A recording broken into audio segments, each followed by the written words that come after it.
secretary ng husband ko na siya ang secretary sa barangay na na-quarantine siya. After na-quarantine, after 40 days, nalumpo siya, hindi siya nakalakad. Higa lang siya na higa. Tapos yung breast niya, may parang nag-ano ba, may lumabas na ano, at saka very painful yung naramdaman niya.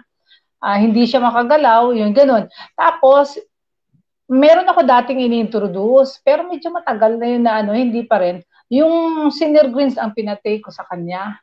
Nung una, parang ayaw niya kasi hindi daw siya makatulog. Eh, out of ano naman, parang inano ko siya. Sabi ko, sige ma'am, tapusin lang natin yung isang box. After that, balik tayo sa dati. Eh, hindi pa nga umabot ng 2 araw, tumawag sa akin, ma'am, sabi niya, iyan na lang po ang i-continue ko yung Synergreens. May naramdaman akong maganda. Something man na parang iba to, parang mabagsik yung effect niya.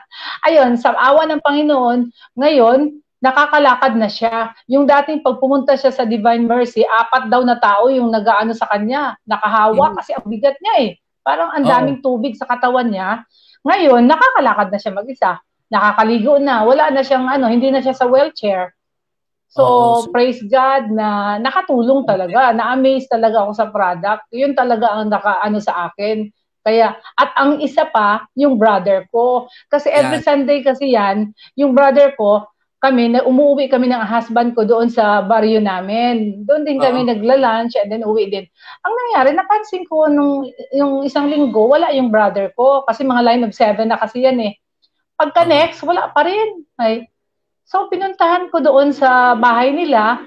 Ayun pala, sakit na sakit yung tuhod niya. Hindi niya magalaw. At saka, talaga hindi siya makabangon. Kahit na mag-wheelchair, hindi niya kaya. Ayaw niya magpalagay sa wheelchair. So, pinainom ko siya. Bali, once nga lang yun, kasi tipid-tipid, wala kasing naubos yung product, isang box na lang yung natira, kaya once a day lang. Pero may resulta. And then, nung umorder ako kay Upline Glen, yan, maximize na. Pero actually, hindi naman maximize. Mga 2 lang sa umaga, 1 lang sa gabi, ilang araw lang. Talagang nakalakad siya. Kaya na-amaze din yung mga tao doon. Sabi niya, na-amaze ka sa through our products talaga. Ang ganda. Yes, oo.